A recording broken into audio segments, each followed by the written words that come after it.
సుమన్ టీవీలో మీ business promotions కోసం ఈ కింది నెంబర్ను సంప్రదించగలరు.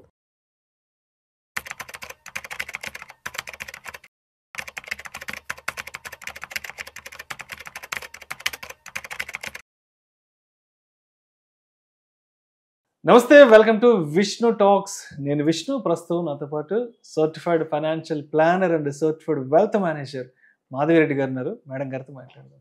నమస్తే మాధవిరెడ్డి గారు. నమస్తే అండి. Welcome to Vishnu talks. Thank you. Right, and welcome to weekend market outlook. Yes. అసలు ఈ వీకెండ్ మార్కెట్ ఎక్కడ క్లోజ్ అయిందో చూద్దాము. నిఫ్టీ విషయానికి వస్తే 155 పాయింట్ల నష్టంతో 25,722 వద్ద క్లోజ్ అయింది. సెన్సెక్స్ విషయానికి వస్తే 465 పాయింట్ల నష్టంతో 83,938 వద్ద క్లోజ్ అయింది.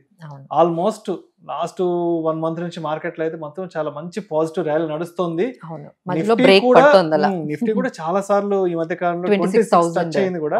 బట్ ఎందుకు వీకెండ్ కాస్త మార్కెట్లు తడబడ్డాయి? మరి ఎందుకంటారు వీకెండ్ మార్కెట్లు తడబడ్డానికి ఎటువంటి కారణాలు ఉన్నాయంటారు?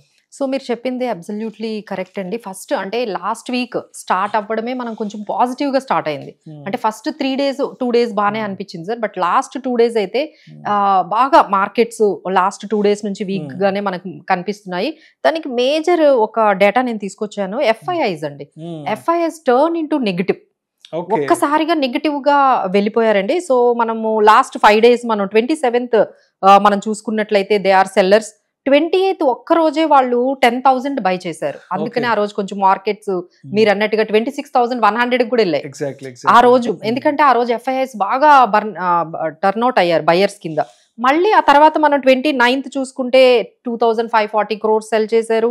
30th చూసుకుంటే 12,000 crores సెల్ చేశారు. 31st చూసుకుంటే 6,700 crores సెల్ చేశారు. అంటే లాస్ట్ 2 సెషన్స్ నుంచి విపరీతంగా ఎఫ్ఐఐస్ సెల్ చేశారండి. దానివల్లే మనకి మార్కెట్స్ నెగిటివ్ గా అవ్వడానికి గ్లోబల్ క్యూస్ అనేవి మన మేజర్ రీజన్ అనేది మనం చెప్పొచ్చు. సో ఆ తర్వాత ఇంకా మనం నెక్స్ట్ న్యూస్ చూసుకున్నట్లయితే ఫెడ్ రేట్ కట్ అనేది మనం ఎక్స్పెక్ట్ చేసినట్టుగా 25 BPS పాయింట్స్ తగ్గించారు. కానీ వాళ్ళు ఇచ్చే నెరేషన్ ఎట్లా ఉందంటే హాకిష్ లాగా ఉంది. అంటే మేబీ ఇంకొక రేట్ కట్ ఉండకపోవచ్చు. ఎందుకంటే వీఆర్ ఎక్స్పెక్టింగ్ సర్టెన్ ఇన్ఫ్లేషన్ పెరిగే అవకాశాలు ఉన్నాయి కాబట్టి మేము రేట్ కట్ ని మేము ఎక్స్పెక్ట్ చేయట్లేదు, హాకిష్ గా ఉండొచ్చు.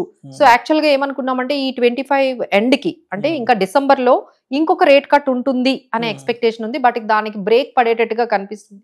అది కూడా మార్కెట్స్ కొంచెం నెగిటివ్ గా ఆ పర్టికులర్ ఇన్ఫర్మేషన్ కూడా తీసుకున్నట్టు కనిపిస్తుంది. ఇక ఓవరాల్ గా ట్రంప్ ఇంపాక్ట్ అయితే ఇక మనల్ని వదిలిపెట్టట్లేదు. అసలు ఎక్కడ ఇలా మనం వెళ్తున్నాము కరెక్ట్ గా ఆల్ టైమ్ హైకి వెళ్తున్నాము అనేటప్పటికీ ఆయన అసలు ఏదో ఒక న్యూస్ తీసుకొస్తున్నారు. ముందు చైనాతో చైనా ప్రెసిడెంట్ తోని ఆయన టాక్స్ తీసుకొస్తే ఇంతకీ మనకు వచ్చిన రిజల్ట్ ఏంటంటే 50% నుంచి 47% చేశారండి సార్. అది so that is not expected. That is very disappointed. Work పర్మిట్లకు సంబంధించి మళ్ళీ కొత్త అనౌన్స్మెంట్ చేశారు. ఇక ఆయన చైనాని ఇండియాని ప్రశాంతంగా ఉంచేటట్లయితే ఏమీ లేదు. ఒకసారి కొంచెం మళ్ళీ పాజిటివ్ గా మాట్లాడినట్టు మాట్లాడతారు. మళ్ళీ రిజల్ట్ కానీ యాక్షన్ చూసుకుంటే మాత్రం పాజిటివ్ గా అయితే లేదండి. మేబీ ఆయన మాటలు ఆయన స్టేట్మెంట్స్ మాత్రమే మేము పాజిటివ్ గా వెళ్తున్నాము, మాట్లాడుకుంటున్నాము, డిస్కషన్స్ చేస్తున్నాము, చైనాతో కలుస్తున్నాము, ఇండియాతో కలుస్తున్నాము, ఓన్లీ స్టేట్మెంట్స్ వరకు ఉంటున్నాయండి. బట్ వెన్ ఇట్ యాక్షన్స్ అంటే తగ్గించడం కానీ ఇప్పుడు మన దగ్గర కూడా ట్రేడ్ డీల్ ఇంతవరకు అవ్వలేదండి. We have expected last week trade deal అవుతుంది అని ఎక్స్పెక్ట్ చేస్తే అక్కడ కూడా ఎటువంటి ముందుకి వెళ్ళడం లేదు యుఎస్ ఇండియా ట్రేడ్ డీల్. అలానే ఇప్పుడు ఏదైతే చైనాతో డిస్కషన్ ఏదైతే ప్రెసిడెంట్ తో జరిగిందో అది కూడా కంప్లీట్ గా కొంచెం డిసప్పాయింట్మెంట్ గానే కనిపించాలి. ఎక్కడ జస్ట్ 3% తగ్గించారండి. 50% నుంచి 47% చేశారు. That is also disappointed. So ఈ విధంగా ట్రంప్ కొంచెం మార్కెట్స్ ని మన మార్కెట్స్ ని ఆయన విధానాలతో కొంచెం ఇంపాక్ట్ అయితే ఇంకా చేస్తూ ఉన్నారు. అది ఒకటి మనకి నెగిటివ్ గా కనిపిస్తుంది. So these are all. తర్వాత మనకి బ్యాంక్ నిఫ్టీలో కూడా కొన్ని చేంజెస్ వచ్చాయండి. డిసెంబర్ నుంచి రాబోతున్నాయి. ఆ న్యూస్ కూడా కొంచెం మార్కెట్స్ డైజెస్ట్ చేసుకుంటున్నాయి అన్నమాట. ఇలా ఈ విధంగా ఒక రకంగా లాస్ట్ 2 డేస్ నుంచి ఈ 3 న్యూస్లు ఏదైతే ఫెడ్ రేట్ కట్ కానీ ఈ యుఎస్ చైనా ప్రెసిడెంట్ మీటింగ్ కానీ తర్వాత ఈ బ్యాంక్ నిఫ్టీ కన్సాలిడేషన్ ఫేజ్ కానీ ఇవన్నీ కూడా మార్కెట్స్ ని కొంచెం వెనక్కి లాగినట్టుగానే కనిపించాయి. And what about corporate results? Yes అండి. సో మనకి ఇంట్రెస్టింగ్ గా కార్పొరేట్స్ అయితే మాత్రం కొంచెం పాజిటివ్ గానే ఉన్నాయండి. సో అది ఒక్కటి ఏంటంటే అందుకనే మేము ఏం చెప్తున్నామంటే ఎప్పుడైనా సరే మార్కెట్స్ ని ఇప్పుడు ఏ మాత్రం మీకు కరెక్షన్ వచ్చినా కొంచెం బై ఆన్ డిప్స్ పెట్టుకోండి. ఎందుకంటే కార్పొరేట్ రిజల్ట్స్ కొంచెం పికప్ అవుతూ ఉన్నాయి. బట్ ఏంటంటే ఈ గ్లోబల్ క్యూస్ ఏవైతే ఉన్నాయో మనకి సపోర్ట్ చేయకపోవడం వల్ల కొంచెం మన మార్కెట్స్ కొంచెం వెనకబడుతున్నాయి కానీ but we're having a very good corporate results అని మనం ఖచ్చితంగా చెప్పొచ్చండి. సో దెర్ ఆర్ సర్టన్ మనకి ఉన్నాయండి. సో రిజల్ట్స్ అప్డేట్ అయితే మనం చూసుకుంటే CG పవర్ కానీ, BHEL, HPCL, SAIL, Radico Khaitan, RailTel, Apar industries, Satin credit care, NTPC green, ఇలా మంచి మనకి అబోవ్ ఎస్టిమేట్స్ రిజల్ట్స్ అయితే మనకి లాస్ట్ వీక్ వచ్చాయండి. అలానే L&T, VBL, NMDC steel, V-Guard industries, transport corporation, ఇవన్నీ కూడా మనకి మంచి రిజల్ట్స్ వచ్చాయి. కొంచెం coal India, MGL, LIC housing, united breweries కొంచెం మనకి డిసప్పాయింట్ చేసేయండి. బట్ ఓవరాల్ గా చూసుకున్నట్లయితే మార్కెట్ లో కొంచెం ఈ పాజిటివిటీ అనేది ఇంకా అంటే రిజల్ట్స్ మీద మాత్రము కొంచెం పాజిటివ్ గా ఉండొచ్చు. That's what we're saying. Markets అయితే మాత్రం ఏ మాత్రం మీకు ఆపర్చునిటీ వచ్చినా కొంచెం మంచి స్టాక్ స్పెసిఫిక్ గా స్టాక్స్ ని పిక్ చేసుకుంటే బాగుంటుందండి. సో మాధవిరెడ్డి గారు, ఈ నవంబర్ లో కూడా చాలా పెద్ద పెద్ద IPOs కూడా మార్కెట్ లో ఆన్ బోర్డ్ కాబోతున్నాయి కాబట్టి ఒక్కసారి అసలు లిస్ట్ ఆఫ్ IPOs ఏంటంటే ఒక్కసారి మన ఆడియన్స్ తో పంచుకోగలం. సో IPO యుఫోరియా అయితే అసలు ఎలా ఉందంటే రీటైలర్స్ పార్టిసిపేషన్, నేను ఎక్కడికో బయటకు వెళ్ళానండి. She a housewife, she also talking about IPOs. అసలు అంతలాగా అసలు ఈవెన్ హౌస్ వైఫ్స్ కూడా ఎంతలాగా ఫాలో అవుతున్నారు అంటే ఆమె చెప్తూ ఉంటే నాకు ఐ వాజ్ జస్ట్ సర్ప్రైజ్డ్ అనమాట. మేడం ఏముంది మేడం, మినిమం 10% వస్తుంది, పెట్టేసుకుంటే బాగుంటుంది. సో ఈ విధంగా యుఫోరియా అంటే IPOs యుఫోరియా నడుస్తుందేమో అన్నట్టుగా మార్కెట్స్ లో మనకి అలా అన్ని IPOs వస్తున్నాయి, కంటిన్యూస్ గా IPOs వస్తున్నాయి. And there is very good IPOs are coming in the next 30 days. అంటే మనం నవంబర్ లో చూసుకున్నట్లయితే Groww app is coming in November. మనకి గ్రో అనేది మనందరికీ తెలుసు, అందరూ కూడా బాగా సక్సెస్ఫుల్ కంపెనీ అది. సో 6500 IPOతో వస్తున్నారు. అలానే ICICI ప్రుడెన్షియల్ అందరికీ తెలిసిన కంపెనీయే, లైఫ్ ఇన్సూరెన్స్ లో టాప్ మోస్ట్ కంపెనీ. అలానే మనకి పార్క్ హాస్పిటల్స్ కూడా మనకి వస్తున్నారు 1200 crores తో. పైన్ ల్యాబ్స్ 5500 crores తో IPOకి నవంబర్ లో వస్తున్నారు. ఆర్కలా అండ్ బోట్ మీకు తెలుసు కదా, మనం అంతా వాచెస్ అవి ఎలక్ట్రానిక్ గ్యాజెట్స్ అన్ని కూడా మనం వాడతాం కదా. So boat is also coming. అలా అన్నిటికన్నా ఇంపార్టెంట్ ఏంటంటే ఫిజిక్స్ వాలా అని చాలా సక్సెస్ఫుల్ గా వాళ్ళు కంపెనీని తీసుకొచ్చారండి. వాళ్ళు 3800 crores తో వాళ్ళు నవంబర్ లో రాబోతున్నారు. అలానే లెన్స్ కార్ట్ కూడా 31st October నుంచి 4th వరకు ఉంది. వాళ్ళు కూడా 7000 crores తో రాబోతున్నారండి. So entire November is very power packed with IPOs. అంటే ప్రైమరీ మార్కెట్ యాక్షన్ అంతా వెళ్ళిపోయి మన స్టాక్ మార్కెట్, సెకండరీ మార్కెట్ లో యాక్షన్ అంతా తగ్గిపోయినట్టుగా కనిపిస్తుంది. ఎందుకంటే మనీ అంతా అక్కడ బ్లాక్ అవుతుందండి. ప్రతి IPOని అసలు ప్రతి ఒక్కరు ఎన్ని లాట్స్ అవైలబుల్ గా అంటే 2 lakhs వరకు మనం పెట్టుకోవచ్చు కదా, అన్ని లాట్స్ వాళ్ళు అప్లై చేస్తున్నారు. ఓకే, 1 lot రాకపోతుందా, 2 lots రాకపోతాయి అన్నట్టుగా అప్లై చేస్తున్నారండి. But they need to be very careful, ఎందుకంటే వాల్యూషన్స్ అన్ని చూసుకొని అప్లై చేసుకోండి. తర్వాత బ్యాంక్ నిఫ్టీకి సంబంధించి కూడా ఒక చిన్న అప్డేట్ ఏంటంటే, అంటే పెద్ద మేజర్ అప్డేటే. అవునండి. ఇప్పుడు కొత్తగా అంటే ఇప్పటి వరకు ఒక 12 కంపెనీస్ ఉన్నాయి, బట్ కొంత వెయిటేజ్ పెంచడానికి 14 కంపెనీస్ కూడా తీసుకొస్తున్నారు. అవును. సో అంటే ఈ న్యూస్ అనేది మార్కెట్లకి ఫర్దర్ గా ఎలా ఉండబోతుంది అంటారు? సో ఎవరైతే కొంచెం ఈ బ్యాంక్ నిఫ్టీ, ఫిన్టెక్, తర్వాత మనకి బ్యాంక్ ఎక్స్ వీటిలో ఎక్కువగా ట్రేడింగ్ చేస్తూ ఉంటారండి, వాళ్ళైతే మాత్రం ఖచ్చితంగా ఈ న్యూస్ ని ఫాలో అవ్వాల్సి ఉంటుంది. దీని చేంజెస్ వల్ల వాటి మీద కూడా కొంచెం ఇంపాక్ట్ పడబోయే అవకాశం ఉంది.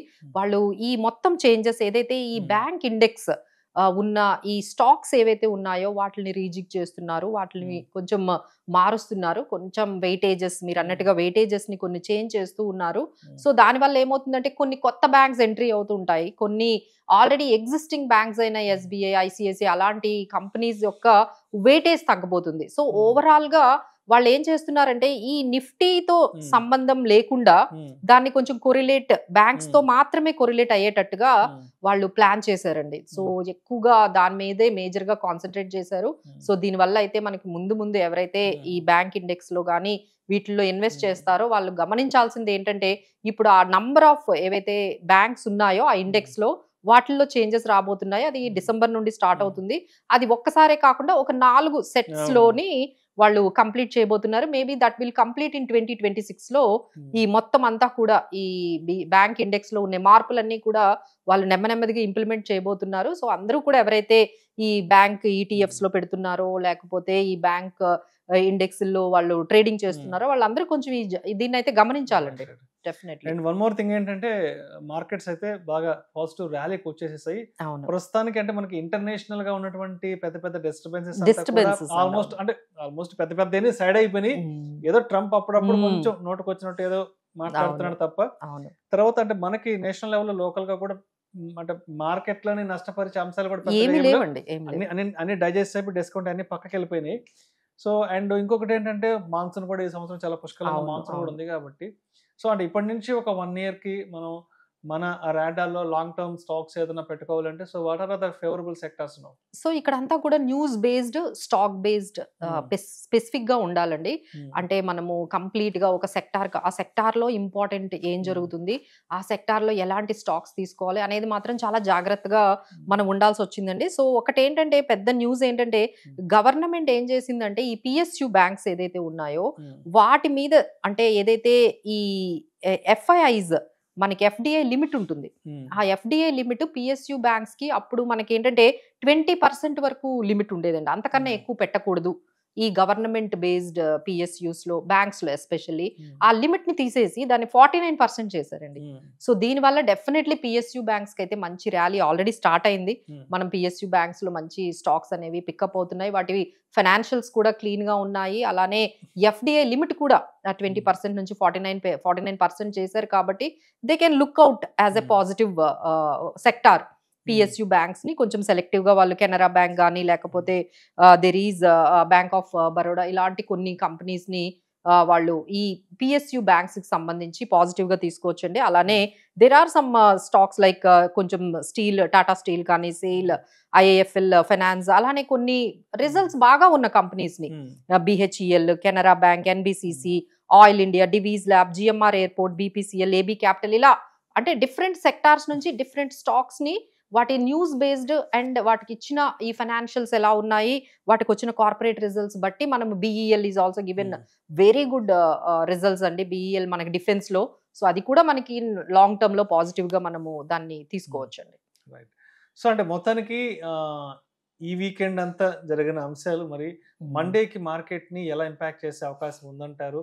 సో మండే నాటికి and Monday market opening bell time కి సో ట్రేడర్స్ ఆర్ ఇన్వెస్టర్స్ ఏ విధంగా రెడీగా ఉండాలంటారు? So always have some positive approach తోనే వెళ్ళాలండి. ఎందుకంటే ఇక్కడ 25,800 ని బ్రేక్ చేసి మార్కెట్ 25,722 దగ్గర ఉంది.